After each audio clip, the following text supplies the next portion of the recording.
Poppin' Beats. Welcome back.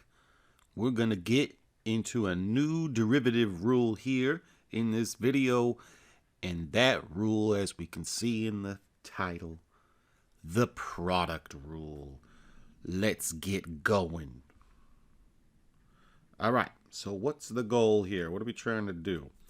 Let's suppose we got two functions, call it f of x and g of x, and assume they are both differentiable, meaning we can find their derivatives. What we want to do is figure out right here, what is the derivative of the product of the two functions, f of x times g of x. So that will be our goal in this video, to figure out what that rule is, and also to look at a couple of examples. So what we're going to do is we're going to start by just considering two different functions and see if we can come up with something. Well, let's just say we have the two functions here. F of x is x to the fourth and g of x is x to the fifth. Obviously, both of those are power functions and they are both differentiable. So we can start playing some games. If you take the derivative of f of x, right down here, f prime of x, well, by power rule, that derivative is 4x cubed. Also, take the derivative of g of x with respect to x. G prime of x right down there, derivative of x to the fifth with respect to x, that's just a 5x to the fourth. So we found their individual derivatives. That's nice. Notice, if I then take the product of those two derivatives, f prime of x times g prime of x, I get this right here, 4x cubed times 5x to the fourth, which is 20x to the seventh. But now, let's go ahead and take the derivative of the product of the two functions and see if these two things match up. That is it true that f prime of x times g prime of x is the same as the derivative of f times g? Well, let's see. If I go ahead and multiply the two functions together that we started with, f of x times g of x, that's the same as x to the fourth times x to the fifth, which of course is x to the ninth. So then, if I go ahead and differentiate that function right down here, the derivative of f of x times g of x, well, that's just the same as the derivative of x to the ninth with respect to x, which is 9x to the eighth by the power rule. And as we can see, these two things don't match up, right? They're not equal to each other. So it shows us in this example that the derivative of the product of these two functions is not the product of the derivatives. And because it's not true in this case, in general, it's not going to be true, right? Because if it was, it would have to be true always. So this is not true in general. So then the question becomes, well, what is the rule then? Well, what is that rule? What's the correct formula for the derivative of a product of two functions? Let's try to figure out what this is by using the limit definition of the derivative function. As we can see right here, derivative with respect to x of the product of f of x times g of x, by definition, is the limit as h goes to 0 of f of x plus h times g of x plus h minus f of x times g of x all over h, right? So our function here literally is this function that we're differentiating, and by definition, we get that limit statement right there. So you go, okay, well, what do we do now? How are we going to manipulate that to try to come up with the actual formula? Well, kind of a little neat trick here that we're going to do. We are going to add and subtract f of x times g of x plus h to the numerator. So when I do that, I add and subtract the same thing. I've essentially added 0, right? So I'm not going to change the expression in the numerator here. Now you might be wondering, well, how do you come up with this trick? Well, it's something over the years that this is the method of finding this limit. So you'll see how it works here in a moment. and why it's clever. So let's do that. Let's add and subtract the f of x times g of x plus h in the numerator. So this term here and this term here, that was the original numerator that we had a moment ago. And as you can see, I am adding right here f of x times g of x plus h, and I'm also subtracting f of x times g of x plus h in the numerator. So this is the exact same limit that we had from its original form, since I've just added 0 to the numerator, and adding 0 to an expression does not change the value of the expression. Now, why is that useful? Because now, well, we're assuming that this derivative is going to exist here, so the limit should exist. And that allows me to split this limit up into the sum of two limits. And that is, right here, I'm going to take the first two terms in the numerator, f of x plus h times g of x plus h, and then minus f of x times g of x plus h, right? Those are those two first terms right there. And I'm taking the limit of that as h goes to 0, all over h, of course. And then I'll add to that the second two terms. So these two terms right here, that's the second limit. The limit as h goes to 0 of f of x times g of x plus h, minus f of x times g of x all over h.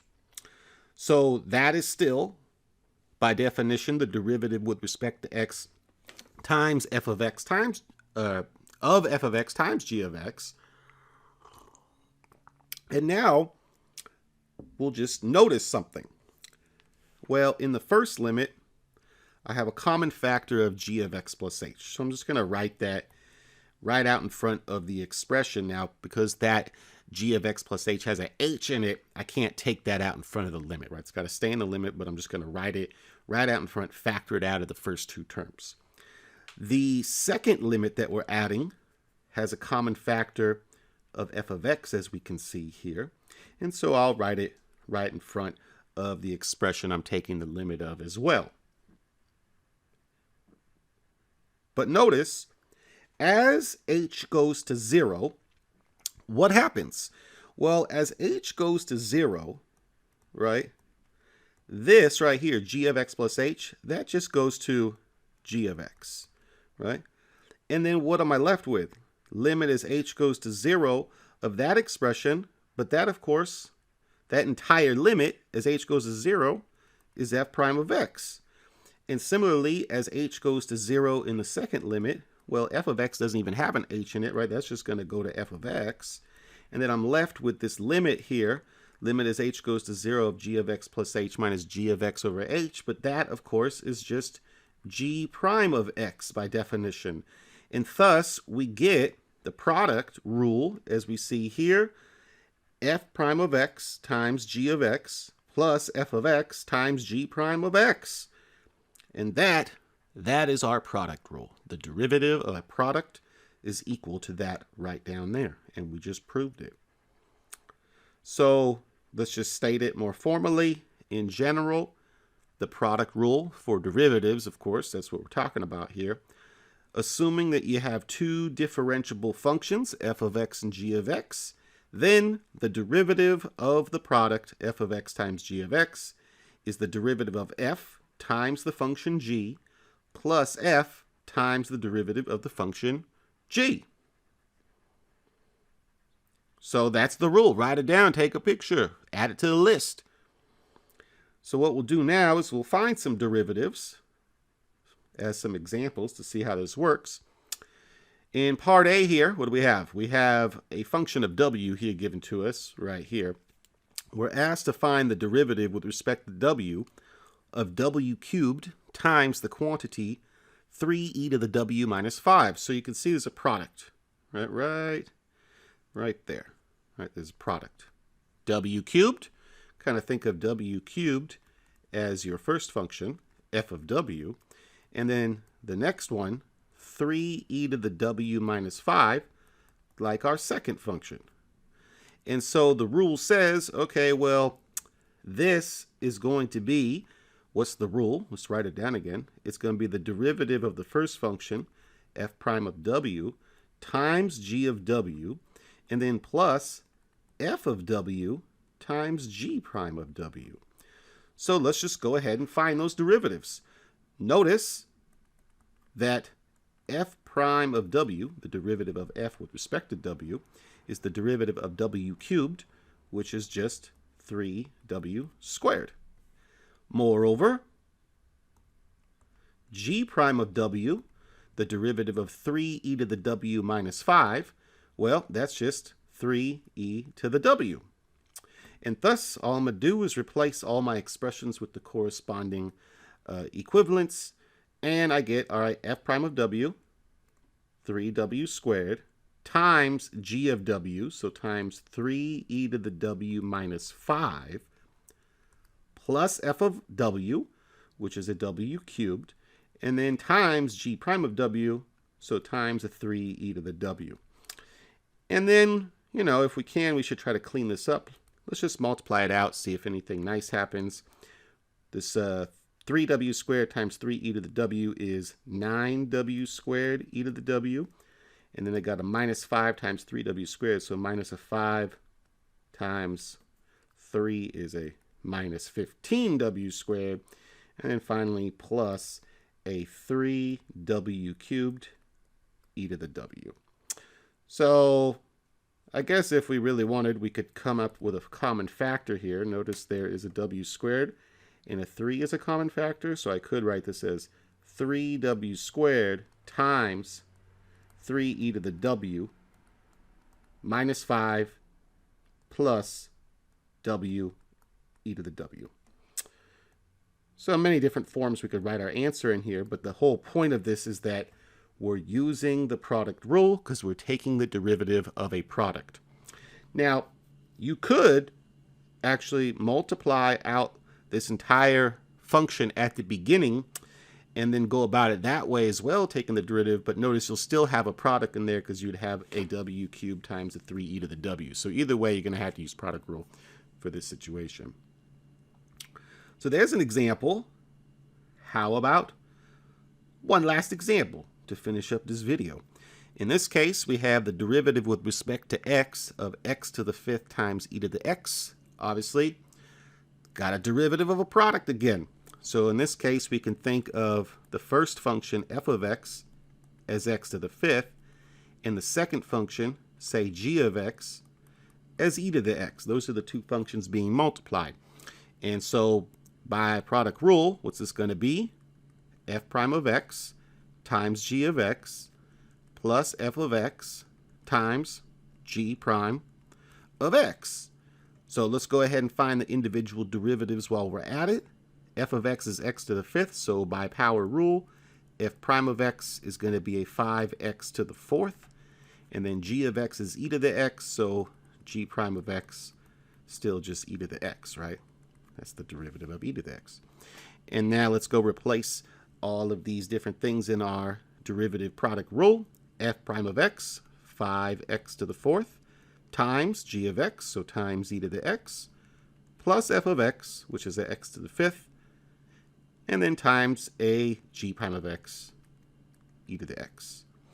So might as well write it out, taking out a common factor of x to the 4th e to the x, common to both terms. And what are we left with? A 5 plus an x. And there is another example of using the product rule. So hopefully that gets you going. Go try some of these on your own. Anytime you're taking a derivative of a product of two functions, the product rule here that we have shown to be true in this video must be used. So that's it for this video. In the next video, we'll do something similar, but we will come up with what is called the quotient rule. Until then, this is Math and Beats, and I'm out of here.